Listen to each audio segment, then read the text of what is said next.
And, you know, forgiveness is turned into like this huge thing about, and it's, I like what you were saying about how resentment's replaced by compassion. And when we have compassion and we can see a person for where they're at and that they're in their thinking, it's like this big, bad forgiveness thing that everyone's afraid to do. Yeah, it turns into it's just not a thing. And all of a sudden, life is a little bit brighter Mm. because you're not carrying around this dark cloud of uh, Yeah. resentment. I don't have words, so I just make sounds. I hope you guys figured that out. Well, it's like you just drinking poison. Yes. No, holding on to that resentment, holding on to that anger and that, you are the one drinking the poison. You're the one harming yourself, harming your body, when all you have to do is just put the poison down. Just let it go. Yeah. And that's not saying let it go in the sense that just let people walk over you and stuff. It's not saying that it's not okay, but once you forgive, then you can act from clarity and you can act from love. And when you're in that loving place, then one, you have strong boundaries. Two, you can have solutions from a place of love, not anger, because you can't fight anger with anger because it's just going to create more anger. Why do you think we have wars? you know, the only way to win is through love because that's the only way that you'll get the best solution because that's at such a high level of consciousness that you can see more. It's like being on a ladder. You can't find you know, you can't solve the problem from down here. You can't see the whole landscape. You can only see the whole landscape when you're up on top of that ladder. And then you have more of a, oh, okay, I have the whole landscape. I know what to do. And that being up there, that's from that place of love. Yeah. Love and forgiveness go hand in hand. They really do. So I still don't remember what I was going to say before. But yeah, I mean, I don't know. Maybe it's because I have never been much of a grudge holder. So it's not to say I've never gotten mad at people. Of course I have. It's just, I was one who forgiveness almost came natural to me, if that makes any sense. Mm. I I would get pissed off at somebody, but and it's even as a kid, a teenager, a young adult. So before like the three principles and my conscious awareness of things, I would get mad at people, but like there's this. I had this deep knowing of holding on to that didn't serve a purpose. Holding on to any kind of anger that I was, yeah, that's self sabotage. You're harming yourself, like you said, holding that hot coal that you want to throw at them. So, I was always one that was quick to forgive people, not let people walk all over me, but to forgive people. Now, sometimes I think that it gets a little bit misconstrued with we forgive people, then that means that, oh, now we're BFFs, right? In some situations. No, you can forgive someone and move on with your life and they move on with their life. And you can have compassion for that person, but that does not mean that you have to associate with that person. Does that make any sense? Yeah, because the forgiveness is not about the other person. That's why you can forgive someone who's dead. You know, if it was a case of it being about the other person, then that other person would still have to be alive for you to get forgiveness or you to forgive. And also, And I was one of those people that did hold a grudge. I really held grudges, and I held them for as long as I could. And I liked holding on to it and the anger, because I think the anger made me feel powerful. Hence why people hurt people, you know, because it makes them feel powerful, where they felt powerless. So now when they had that power, they hurt people. And it's because they feel so powerless otherwise.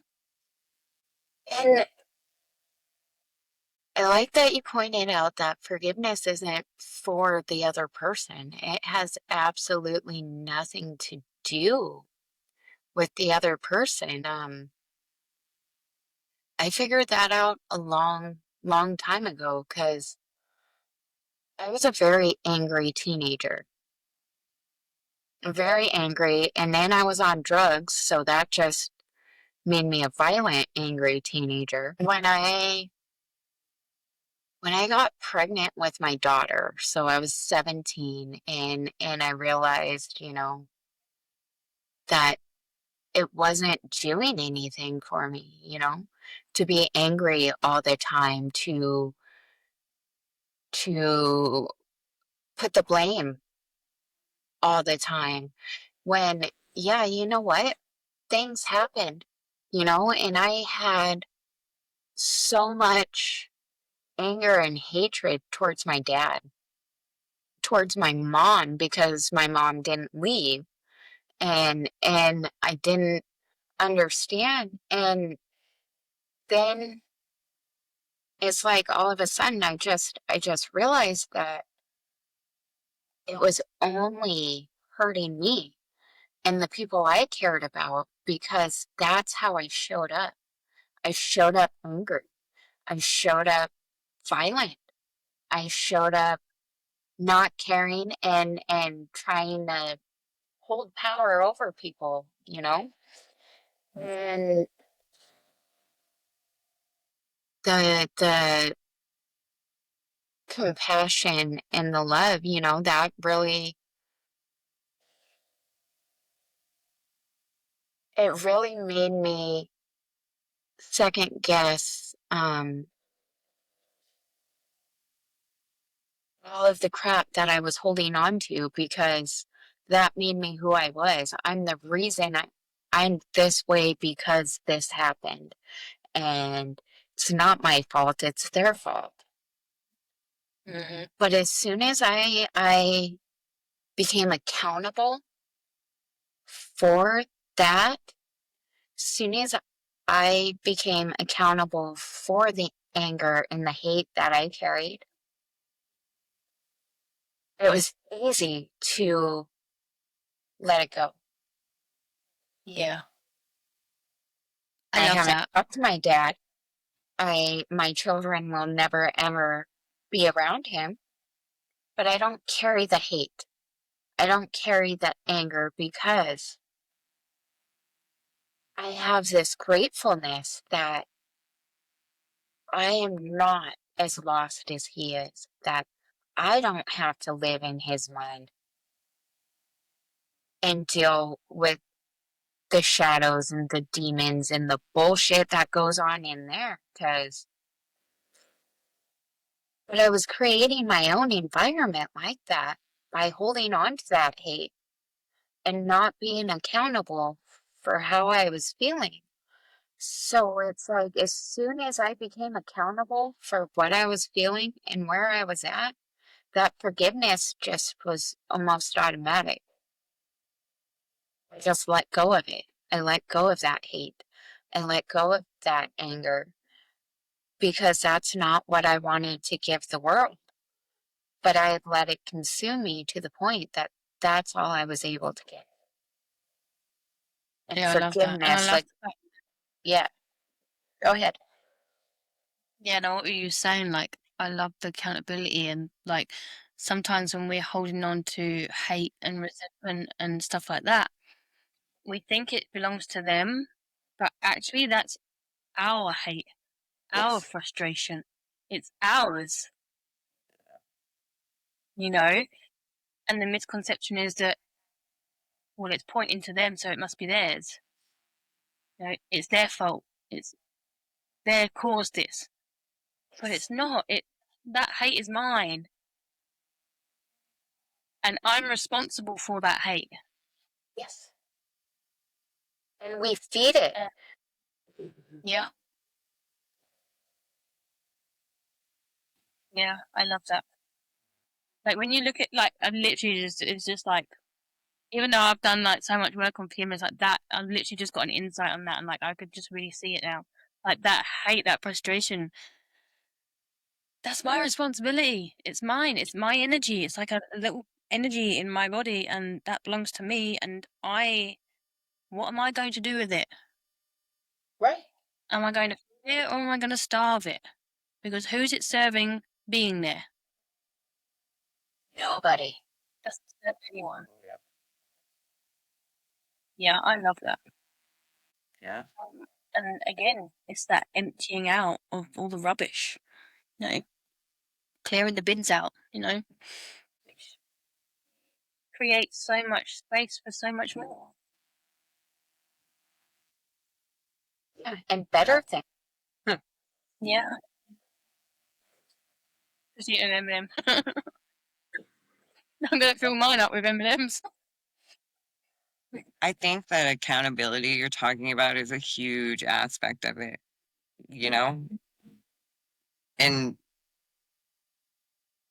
we are responsible for ourselves, how we feel, how we act, how we behave, you know? So to be able to see that the hatred or the anger, the rage, whatever that you're holding inside. For me, yeah, I was an angry teenager and a angry young adult, and I'm angry. Well, it doesn't matter. It stopped eventually, right? But the accountability of seeing that that was me, okay, and that was a little different though, coming from a place of insecurities, not because I felt that this person had wronged me, this person had wronged me, or whatever. My anger came from different places. And then I was the type of person that I would lash out or take my frustration, my anger, my insecurity out on other people. So, yeah, when I say forgive yourself, I think that's because that's where I had to do like the most of the forgiveness was starting with myself.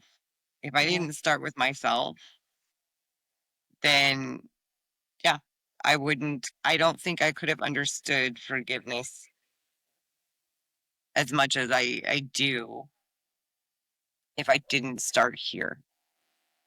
If I started outside of me and saying, okay, well, I forgive that person and that person, obviously different subjects, but if I started outside of me, I don't think it would have landed the same. For me, the forgiveness had to start inside. And that's just, human beings and the fact that we are all different and we all have a different perspective on whatever the subject is, even though we can come to the same conclusion on forgiveness.